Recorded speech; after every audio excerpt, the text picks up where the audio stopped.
Welcome to Permission to Kick Ass, a podcast about leaving self-doubt in the dust, punching fear in the face, and taking bold action toward your biggest dreams. I'm Angie Coley, and let's get to it. Hey, and welcome back to Permission to Kick Ass. With me today is my longtime travel buddy and fellow foodie, Allison Carpio. Say hi, Allison. Hi, I love that intro. So honored to be here. So excited to be here. And guess we're not talking about food, but hey, that's great. I'm still excited to be here. If I can crowbar it in there somewhere along with our mutual love for 90s R&B, I'm going to find a way to talk about this.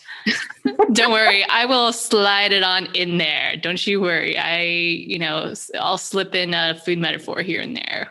Yeah.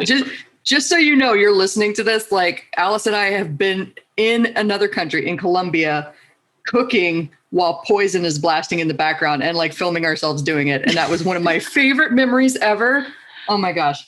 Oh, good memories. Really good memories. Such good memories. Well, tell us a little bit more about what you do. Great. So I'm a former copywriter turned copy coach. So I used to do a lot of freelance copywriting. You and I were in a copywriting mastermind together, and I do copy coaching now. And I'm very much of the belief that you can show up authentically in your own copy without the bro and boss babe sleazy BS that you're seeing flooding all over the internet these days. Mm-hmm. I totally agree. And like, I want to clarify, because I have such a low regard for bro marketing. And I think I literally just recorded a podcast where I was like, boss babe is just, I don't like it. If you call yourself that, I don't think that you are a bad person necessarily, but like check your language and see if you're subtly undermining yourself by calling yourself a boss babe. Like, I don't know of any male CEO in history that's been like, hot CEO daddy.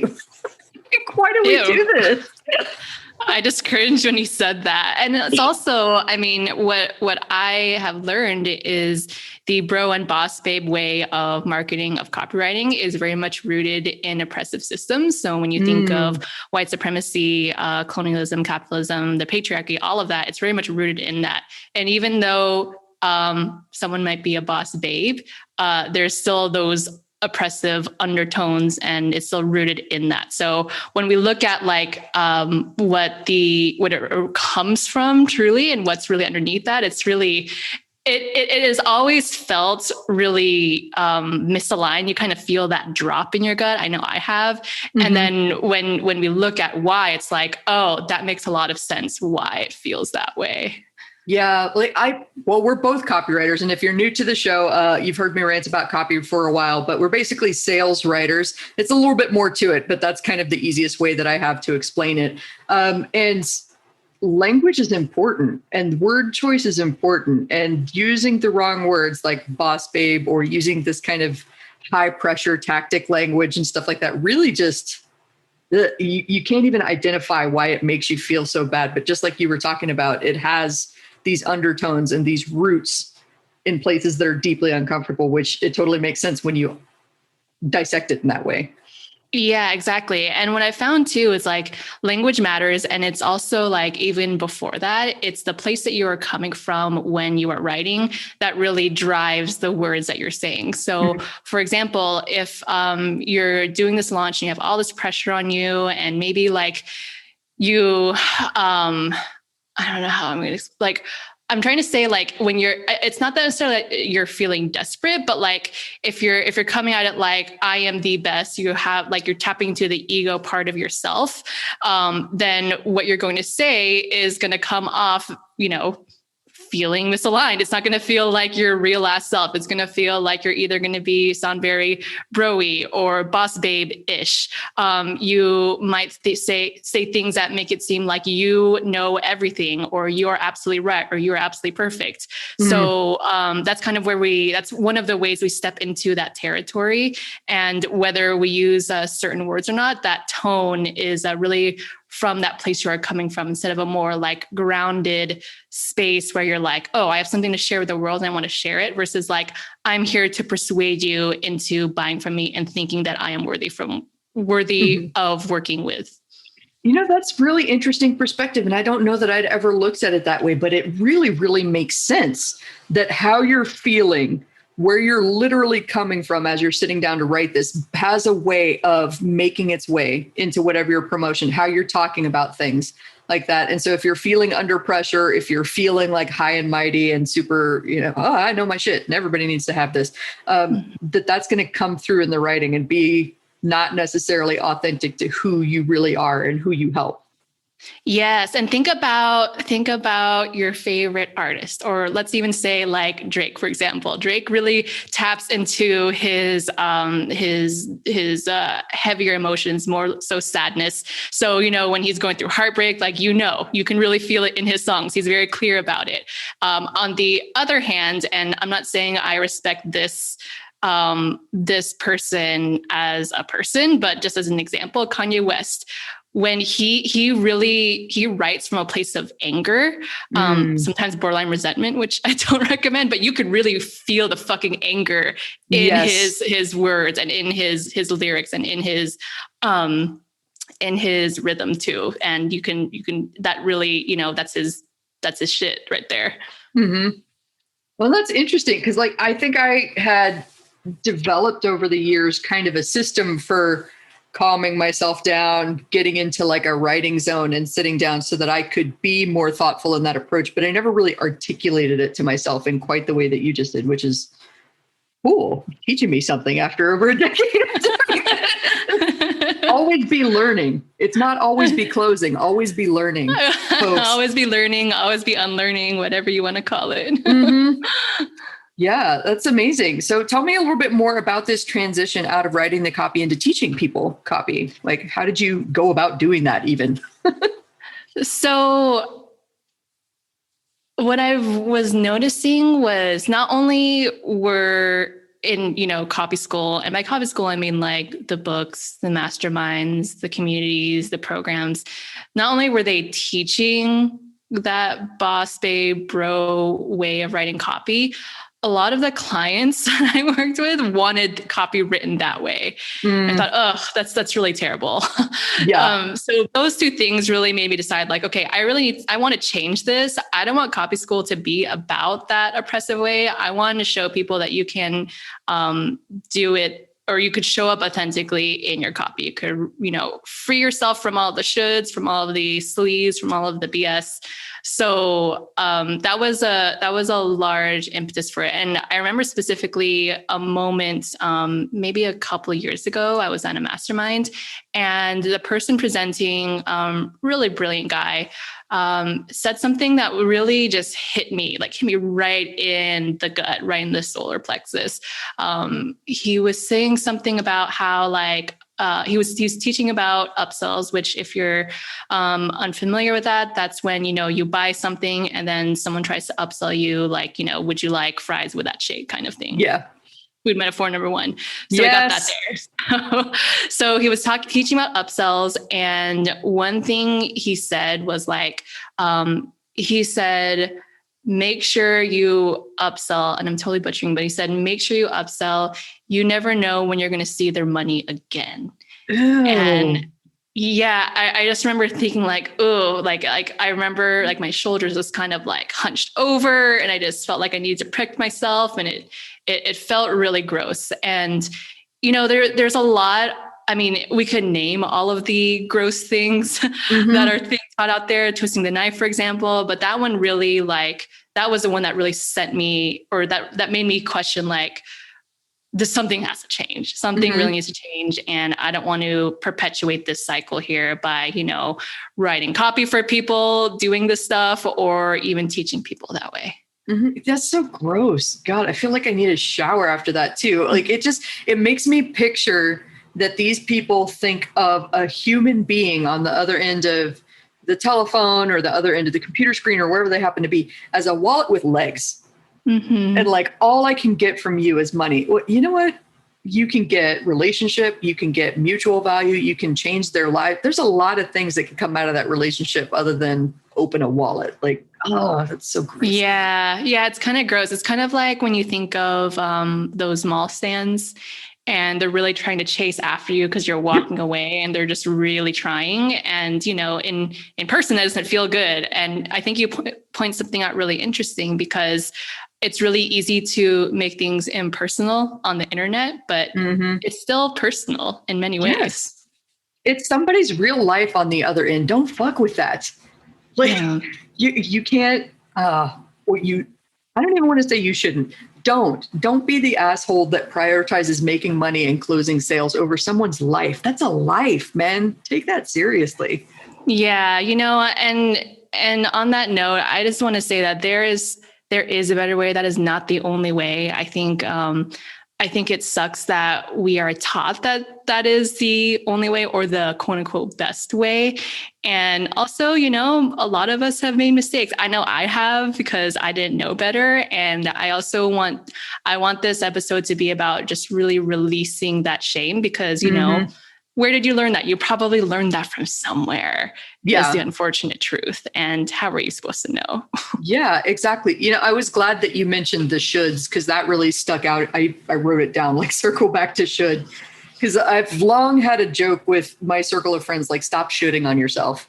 And the similarity to stop shitting on yourself is totally intentional, in case you didn't pick up on the pun. But I've noticed that whenever I'm saying should about a behavior that I feel like I should be taking on, or something I should have known or shouldn't have known, or like, it's always in this sense of shame, bad, wrong, ew. There is no should that I can recall anywhere in recent history that was like, yes, empowering, woohoo, good. Like, it's so true. I know. And one that I come across a lot in my content and with my clients is let me back up. So one that I come across a lot with my clients, and even with my content, is a lot of people are feeling so much shame for not writing emails every day, every week, every month, whatever it is. It doesn't even matter what the cadence is. There's just so much shame about not showing up at a certain frequency that is like by this external factor. And I always just tell people, like, it's okay to be where you're at, to show up when you want to, go with the flow of your energy, don't go against it. And, your business isn't going to crumble because you didn't send an email every day. And, start where you're at. You don't really need to be sending every single day. We're not robots. Oh, yes. I'm totally on board for that. I say that to a lot of my coaching students all the time too. Like, your timing is your timing, and it's the perfect timing. You're at where you're at until you learn the thing that you need to learn, until you're ready to move forward. And that's okay. I find it interesting that you mentioned kind of the stories that are out there that tell us where we should be. Because I know one of the ones that keeps coming up on repeat on this show, I think, is like $100,000 a year or $10,000 a month. Like, those have been marketed to you guys. Is that really something that you should be doing, or is that something that you want? There's a critical difference there. And it's like, there's so much more to it than that. I mean, what about your sleep? What does that look like? What does it look like? What does your time actually look like? Like, am I showing up energized when, I'm here to work?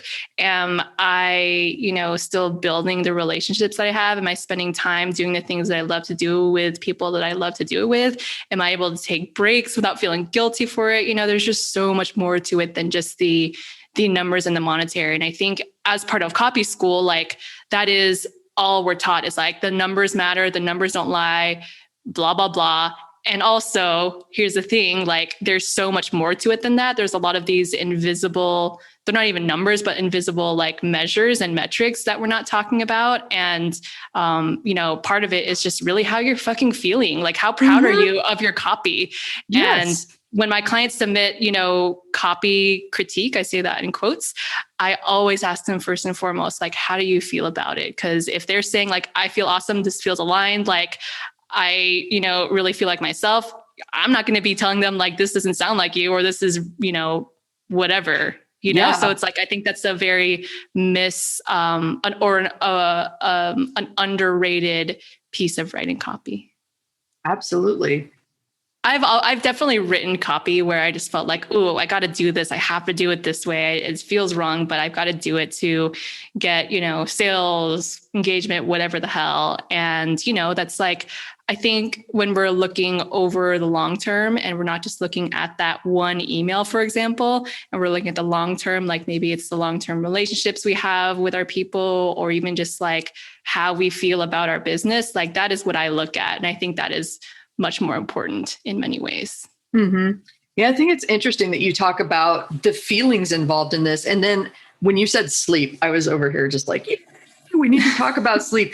Because I coach a lot of writers as well. And I had someone on the team that I was working with on a series of emails recently that I actually had to say, hey, so I feel like I'm momming you here a little bit. Excuse me for, being a parental figure here for a minute. How much are you sleeping?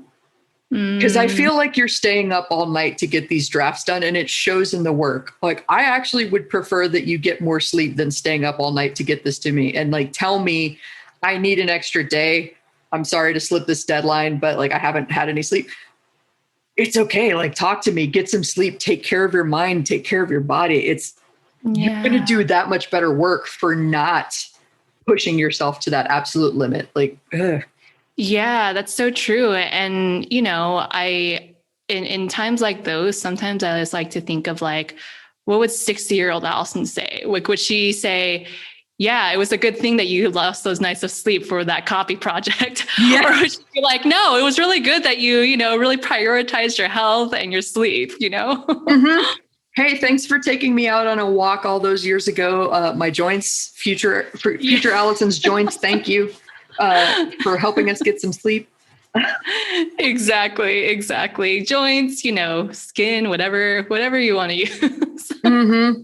Okay. I'm on like a skin improvement journey recently. And I also didn't realize the power of like your life habits. It's not just how you wash your skin or what you put on your skin, but what you eat, how much you're sleeping, how much you're going out in the sun, like stuff that I just never bothered to learn at any point in my upbringing. And so, yeah, it's all interconnected. Like, I don't understand how so many people separate their body from their business. It is your business.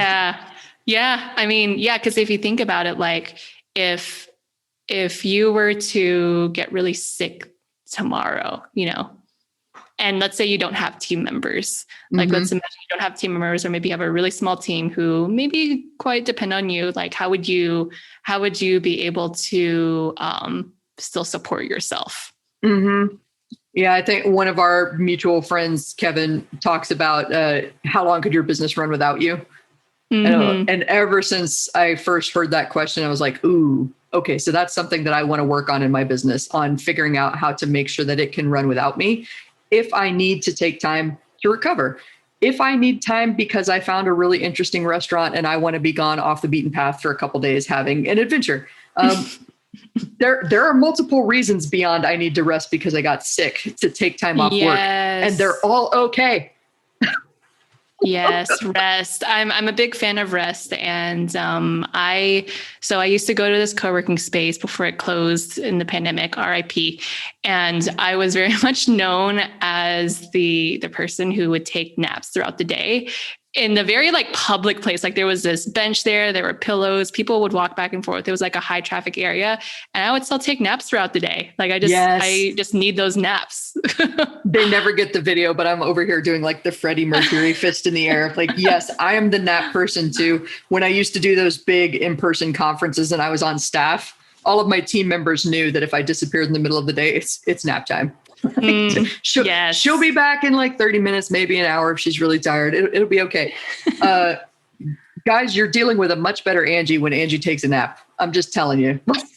Yes. Yeah. And I mean, I think like growing up, going to private school, like we just weren't allowed to take breaks or take any rest. Like, we always had to be go, go, go kind of thing. You couldn't waste any time.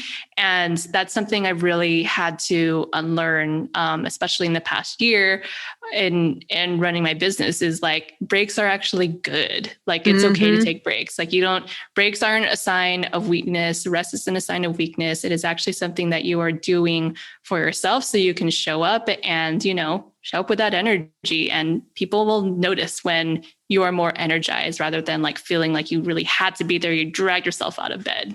Mm-hmm. Absolutely. And, an interesting conversation came up on another episode I recorded where we were talking about flipping that script about feeling guilty that you're not filling up all of your time with just activities and go, go, go, go, go. If you think in the past about what we had to do to make a business work, you had to sew your own garments. You had to find someone that could make your shoes. These things would take days and materials sourced from overseas, and you would wear them forever. Like, it took so much time in the past just to make the food, make the clothes, get ready for work, go out and actually plow the field. And those are all things that technology has eliminated for a lot of us. Mm-hmm. I think instead of feeling guilty that time is not filled with activities, like maybe celebrate, like I'm incredibly fortunate to be in this position, to be able to work online and take the space that I need. Okay, cool. I'm going to take some space and I'm going to figure out how to make my little corner of the world a better place instead of filling my time with shit. Yeah, really. I love really leaning into that gratitude. And another way I think about that too, because I think about guilt a lot. Me too. Thank you, Catholic Church, for that. And all of womanhood. Appreciate your input. Not. And my parents, they're immigrants from the Philippines. So like when they came here, they were very much under survival mode. And when you're in survival mode, you're like constantly working. You're on this like endless hamster wheel. You're always behind. And you all have this like fear of like losing everything, of not having enough money or losing all your money. This severe like lack of control. So that level of like overworking is something that I learned from my parents. And, when you hear the phrase like immigrants, we get the job done, like that's where it comes from. And also like that served my parents' generations and the generations before us. And we don't have to do that anymore. We don't have to keep doing that. We don't have to stay in survival mode. We can move more towards a thriving mode. And I think that's where rest really plays a big piece in it is, we have the luxury of rest now. So use it. Yeah. Why waste that gift? It's a gift. Like to be able to take that time and space to rest. So take it for those times that may be coming that we can't predict, where you are going to have to go back into survival mode and work your ass off. These times that you take to rest and recharge and do things that you like to do. Go eat all the food reference number 2. It's going to make it so that the next hard time, which is inevitably coming, is going to be that much easier to survive because you've got all of this good experience as a buffer, I think. Yeah. And from a more creative standpoint, when you go to a restaurant or, a restaurant, a food stall, whatever, a lot of the times you could really feel, or you can taste rather, the care, the love, the joy that the chef really put into that dish. And then there are times where you're like, this is very uninspired. Yeah. And I love this dish normally, but I don't know, there's something about this that doesn't taste right. So that's another way I look at it, is like, that rest just really helps you to create in your fullest way, and people notice. You know what's really interesting? I think you would love this story too, so I've been traveling recently and I've been sharing a lot of food pictures, which is just a weird concept for me, because I started taking food pictures and then I was like, this is probably an annoying, like older millennial thing to do. I'm going to stop showing people my sandwiches. And then when I stopped taking pictures of the food, people started messaging me privately going, oh my God, where's the food? We're living vicariously. What are you eating? We need to know. We need to know. So I started taking pictures of food again and sharing what I'm trying, what I'm learning in different areas as I'm traveling. And the other day in one of my masterminds, this question came up, like, how are you finding the places? And I was like, and how are you finding these dishes too? And I was like, first of all, when I went to New Orleans, which was the first stop on my journey, I had done like a ton of research and I put together this list of all the things that I needed to do. And then when I got to Memphis, I just started asking people, what should I do? And if they fired off an idea that sounded interesting to me, like that was pretty much where I went the next day. And it wound up, and then I would meet somebody there that pointed me to this other place that I needed to go to. And it just kind of followed the trail to the interesting places. And then if I wound up at a restaurant, which first of all, you can smell if it's a decent restaurant when you walk in, it's just like, the layers Yes. of smells. You can tell it's going to be a good experience. I paid attention to the wait staff and the people at the bar and how much they loved to talk about the food. Because there were a couple places that I've been to along the way where the food was okay. And I would ask the server, so what's your favorite thing to eat here? Like, what should I not leave without trying? And they'd be like, everything's good. That wasn't a really memorable experience. But then like just last weekend, I was in Asheville, North Carolina, and I went to this place called Sovereign Remedies that was recommended by our mutual friend, Rachel Mazza, who's also a foodie. Yes. Trust her. Yes. Oh yeah. Always trust Rachel and Allison's food recommendations are going to get you good food every time. I'm just telling you. So I'm sitting at the bar and I'm telling this bartender, okay, I'm undecided between two drinks. Which one would you choose personally? And then he just started describing each of the drinks in such a fascinating way, like the undertones and the layers of it was artisanal cocktails and stuff like that. And I was like, oh, damn it. That didn't help at all. Now I want to try both. And he goes, okay, well then have this one first because the bright flavors on that one. And like, he created this whole experience for me because it was clear that he loved his job. Like he loves that. I love that so much. And what I take away from that, other than, first of all, I love how you did things the old fashioned way before the internet, like just asking people where to go. That's amazing. And it's also like when we write copy, when we create offers, for example, we get to write things that we want to and share it because we want to, not because it's going to, you don't really need a logical, rational reason to say something or write something or create something. You get to do it because you want to. Yes. And that's it.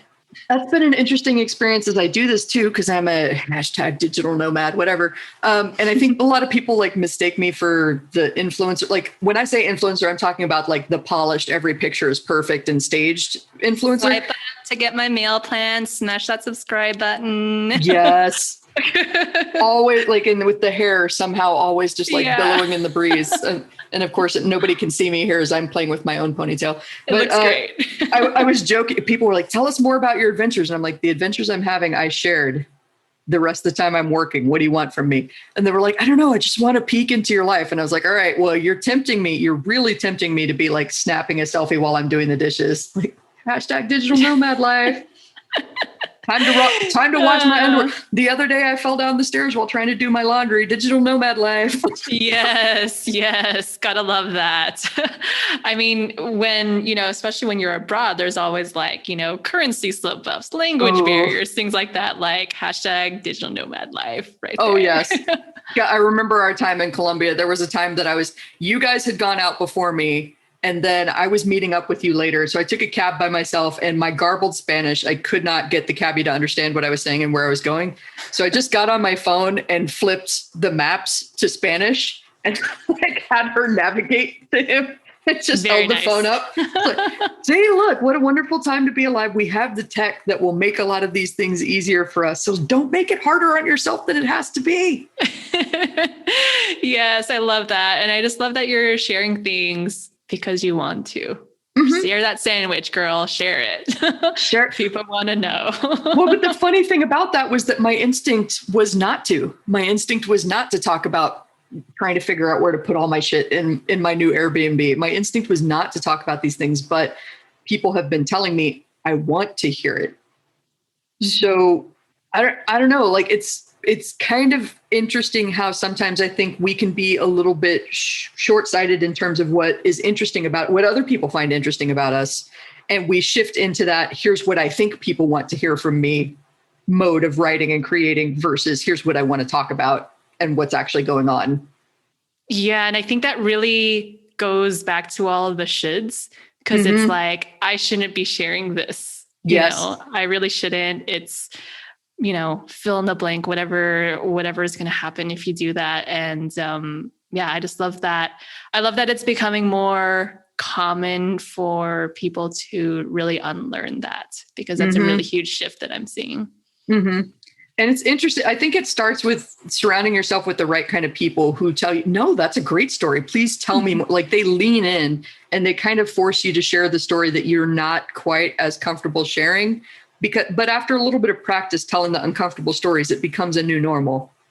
And then it's okay. Yeah. Like, I'm really glad you mentioned that, because I think supportive spaces are so important to understatement of the year, but so important. And I think like I've been in communities and groups, masterminds where it's very much like a lot of shoulding, really low key, sometimes high key shoulding, and very much like there needs to be a reason behind it. There needs to be rationale. There needs to be logic or data, whatever. And that really took the joy out of business. It really took the joy out of showing up, out of writing copy, out of creating videos, you name it. Like it really took the joy out of that. So when I entered spaces and I really learned like I could do things because I want to, and I could do things my own damn way, like that was huge. That was so huge. And I just hope that people are learning that. And that is the message that they are receiving as they are starting and or growing their businesses.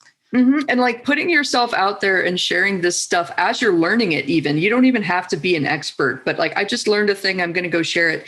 You could be the person that reached a person at the right time with the right message that changes their entire life. You did that for me. I don't know if I've told you this story or not. I probably have, but we're going to go story time into how Allison changed my life. We were at a mastermind several years back, and at the time I was stuck in this corporate job, like 12 to 14 hour days, miserable commute, toxic day life.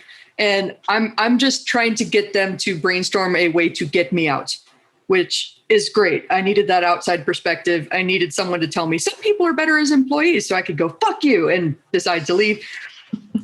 Allison goes into her hot seat and she was talking about, well, I plan on going to Spain next month. So I think I'm just going to let my job know that I'm going to be out. And if they don't want to work with me, I guess that's cool, but I'm going to be in Spain anyway. And my initial thought was, wait, you can do that? Like you can just walk into somebody's office and be like, this is what I'm going to do. Would you like to continue working together? Oh, okay. Well, you're not. And I remember asking you about that and you being like, well, this is what I want to do. It's okay if they don't want to continue to work with me. Like, I know what I'm going to do. I'm going to go do it. And so like that opened, I joke about it when I've told this story to other people, that it was an alternate reality that I didn't even realize was like sitting right there next to me. I needed to see somebody saying that to even know that that was a possibility.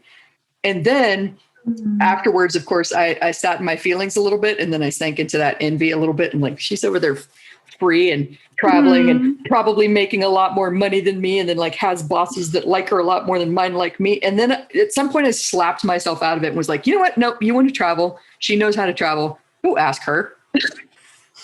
And then I got in touch with you and I was like, okay, so how do you even, like, I don't even know where to start with international travel and working while you're traveling. Like, how do I do this? And then you invited me to go to Colombia and we all jumped off a mountain together, which was fantastic.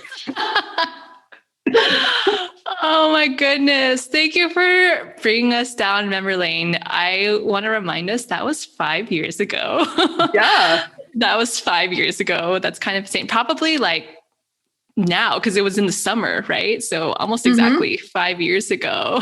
Yeah. It's kind of crazy. And I'm happy to help. And also like, I just love that. I love that you, I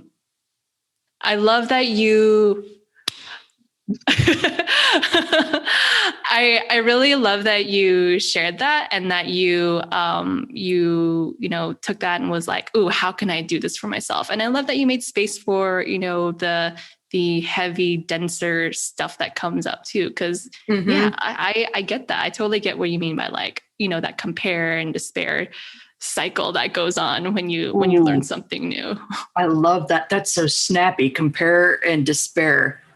Oh, yeah. I love that. Make that into a slogan or something like that. That's so much better than the like comparison is the thief of joy, which is the typical go-to, but like compare and despair. Yeah. I learned, someone said that. I can't remember who. I wish I could attribute them. But anyway, I mean, I think I'm just reminiscing at this point. I'm like trying to pull a takeaway here, and there's so many, but I'm just like, oh man, that was so long ago. And like, what fun in Colombia too. That was good times. It was good times. And it's, like if I had sunk into those feelings they would have been incorrect. It's based on limited data. I had just met you that day when we walked into the mastermind. So I don't know anything about how much you're making or your relationship with your boss or your free time or anything. Like, all of this is assumptions based on the struggles that I'm personally experiencing. They have nothing to do with reality.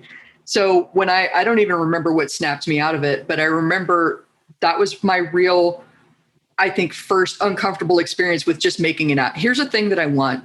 And I'm going to go to somebody who has the thing that I want and say, how did you get that? Could you help me? And take a chance that you could say no, which is totally your right.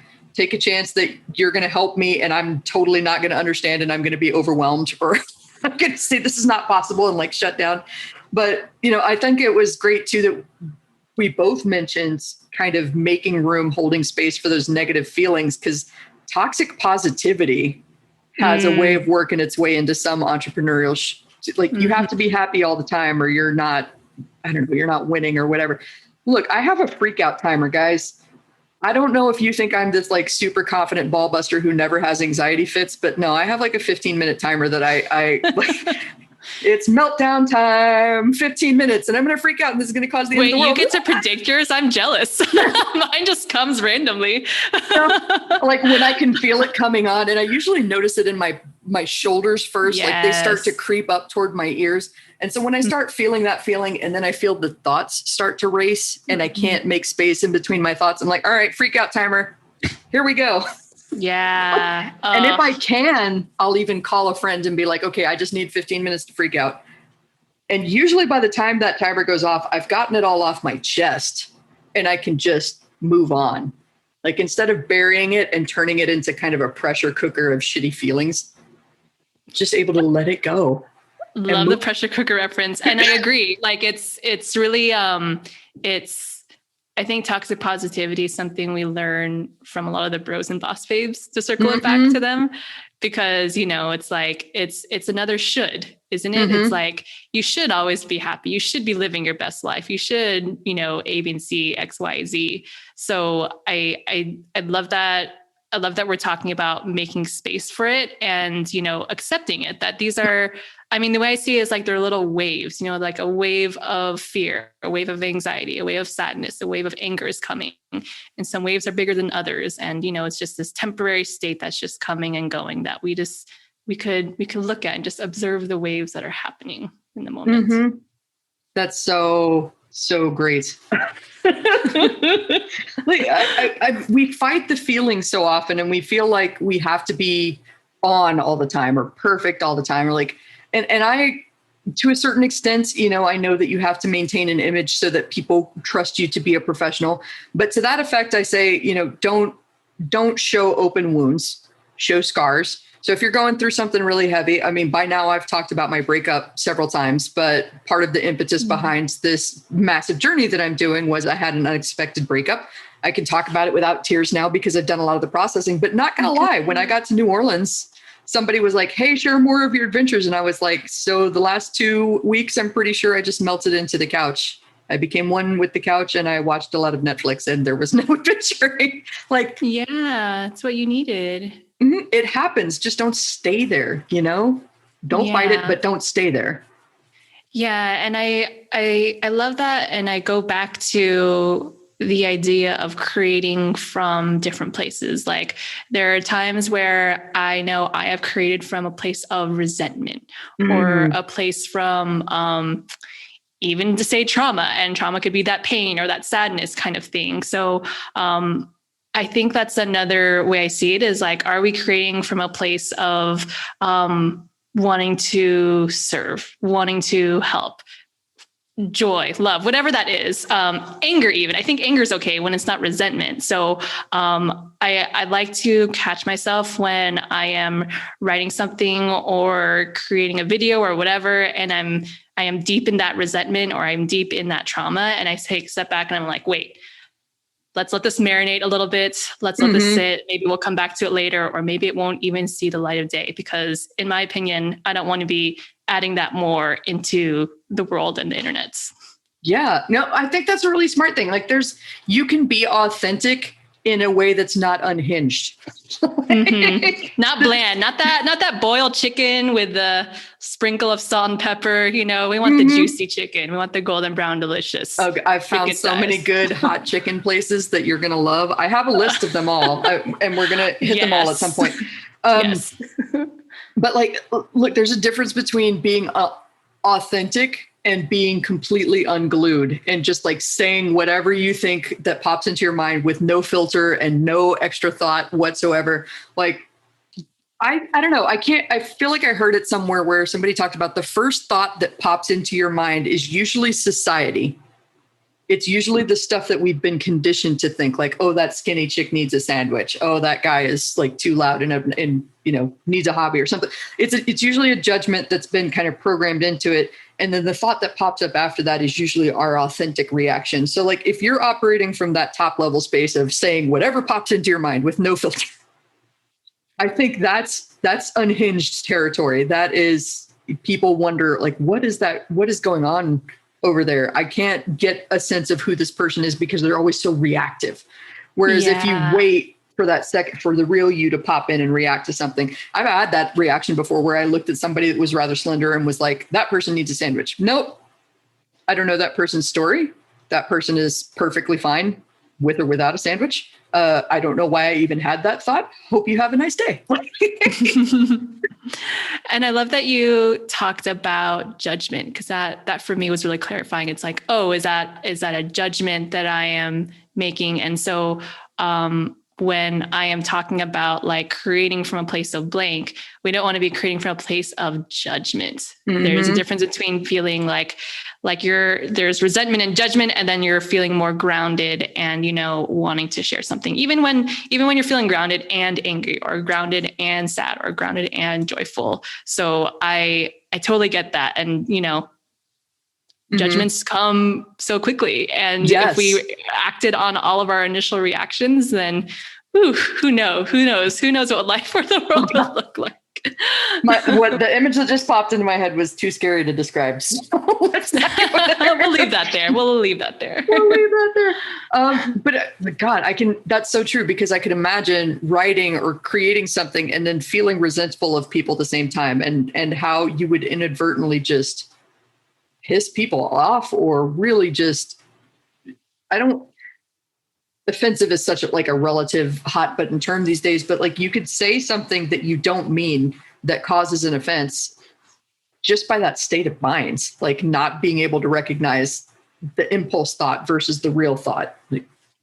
Yeah.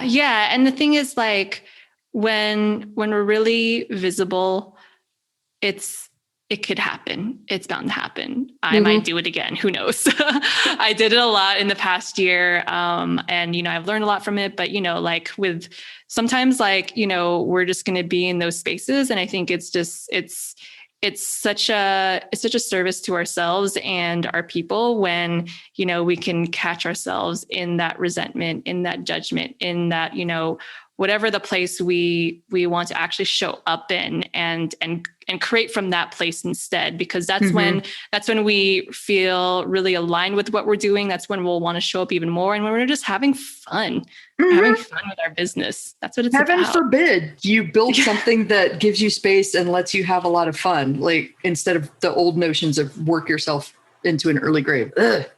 Yeah, I know. Just a quick anecdote on that. I have a coaching client for one of my businesses, and we were going through her pricing, and she said that she wanted to charge a little bit less because this is fun for her.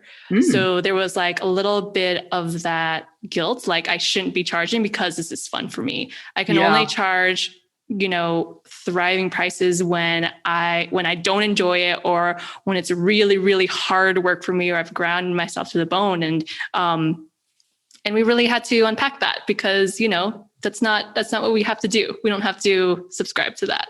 Yes. Oh God. When we have strong feelings, they get illogical in a hurry. Like I was telling one of my friends, and you would appreciate this too, because you've heard like the whole ugly behind the scenes of my breakup.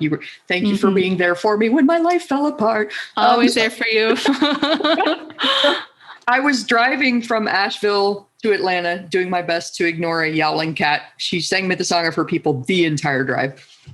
And for some reason, the thought popped into my head that maybe my last relationship with my ex was so easy because he never really loved me to begin with. And so I started talking to a friend, like, I can't shake this thought.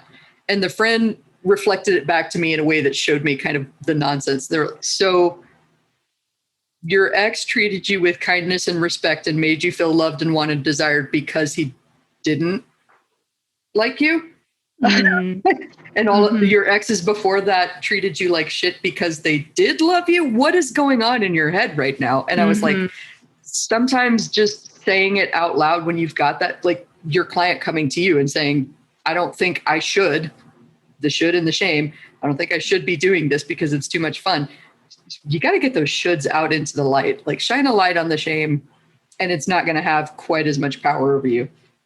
Yes. Yes. I love that. Big fan of talking it out too. Even sometimes saying in the mirror, you know?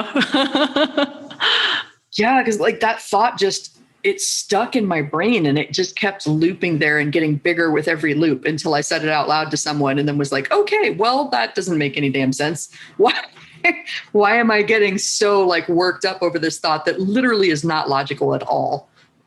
Yeah. Yeah. And you know, that's the thing is it's not logical.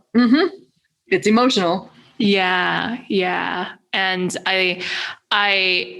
I'm in full support of speaking things out. I know I'm a person who needs to speak or just talk through things. So like, for example, when I'm writing copy, I just talk into a transcription thing and then I edit it. Like people think, oh, she's probably sitting there for like hours and then just like typing away. It's like, no, it's not what it's like at all. I'm more of an external processor and it is what it is. Perfect example of not making it harder than it has to be. Like just because everybody's image in society of a writer is this like starving artist that's trapped at a keyboard for hours. And you're like 15-minute sales letter transcribed, done, bitches. It doesn't have to be hard if you like, it doesn't mean it's going to be easy, but you don't have to overcomplicate the shit out of things to have a business that you love that lets you have fun and rest. Yeah. Yeah. And just really, really doing things with ease, whatever that looks like. And everyone's different. So, you know, when a lot of the copy bros and copy boss babes are like, you need to wake up every morning at 5 a.m. to write for 3 hours, say no. Your energy is different throughout the day. Everyone's different. If you're like me and your energy just comes and goes throughout the day, you can't really schedule anything so consistent. It just doesn't work that way. So I think really just knowing when I learned about how I work and, you know, what really lights me up and, you know, how my energy works, it's just, it's taken off a lot of that pressure and it makes things feel, I tend to flow easier, like words flow easier. Business feels just more fun. I keep saying that. And I think fun is still underrated in business. Yes. And, you know, things can be joyful because of that.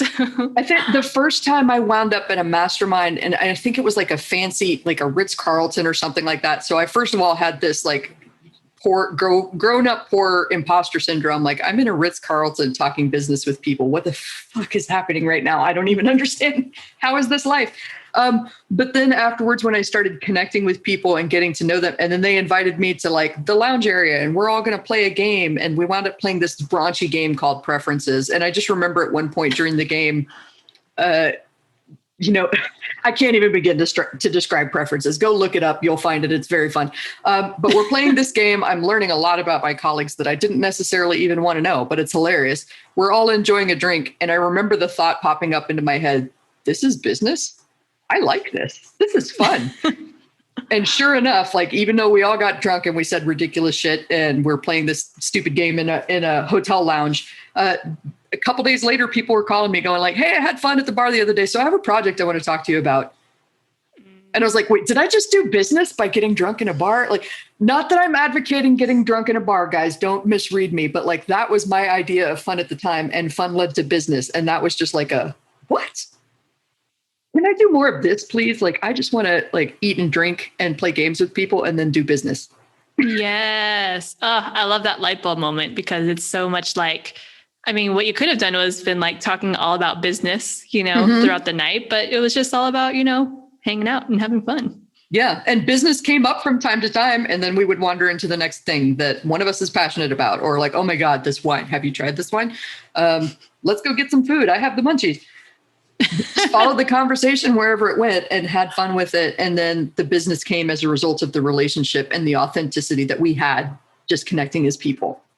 Yes. You're making me miss events now. I miss them too. But particular events, not the like 50,000 people crammed into one space and you can't hear yourself think events. Yeah, no, thank you. That's a little bit overwhelming for me, but like 100 to 200 people, plenty of time for me to go nap. That's my jam. Also around the food. Yes. Naps and food. That's really what events are about, isn't it? Yes. If you're wondering where I am, napping or getting food. That's pretty much a guarantee. Same. It's been so much fun. I think we're going to have to do a follow-up episode just to talk about whatever, all the food. I don't care. We didn't even get in a 90s pop reference. Damn it. Next time. Oh man. Don't worry. It'll come to us. It'll come in the show notes, I'm sure. We'll see. Absolutely. We'll see. Maybe in the IG caption. We'll see. We'll have a theme song going for it. But tell us a little bit more about where to learn about what you and the work you're doing. Yeah, so you can go to theconversionkitchen.com. It's where I cook up some delicious coffee or help you cook up delicious coffee. Plenty of food metaphors there. Plenty. They're all over the place. And I'm also on Instagram at instagram.com/Allison Carpio and put in the show notes how to spell my name. Yes. I did the howmanyofme.com. In the United States, there are, I think, 3 Allison Carpios in the United States spelled the way mine is. So I get, my own handles for all the things. But yeah, so find me on IG, on theconversionkitchen.com. I have a free training where I break down some welcome sequence copy. I call it the Be Our Guest welcome sequence because it really comes from that place of service. I know you're singing already in your head. You want to burst out into song. I could see it on your face. And that's okay. I went to Disney. That was from 0 to Disney in like 0.6 seconds. Yeah, so you can grab or you can download that training on my website and you'll join my email list. And I would love to have you on my email list as well. Awesome. Thank you so much again for being on the show, and I will talk to you soon. Thank you. So that is it. Another awesome episode of Permission to Kick Ass on the books. If you want to know more about the show, if you want to know more about me, Angie Coley, and the mission I'm on to help entrepreneurs punch fear in the face and do big, bold things, then head on over to permissiontokickass.com. That is all one word together, permissiontokickass.com. Make sure to sign up for my email list so that you know whenever there's a hot, fresh, and ready podcast episode out for you. And also on Mondays, I like to send out a little newsletter called Kick Monday's Ass. I'm sure you're totally surprised by that. So thank you for being here with me today. I'm Angie Coley.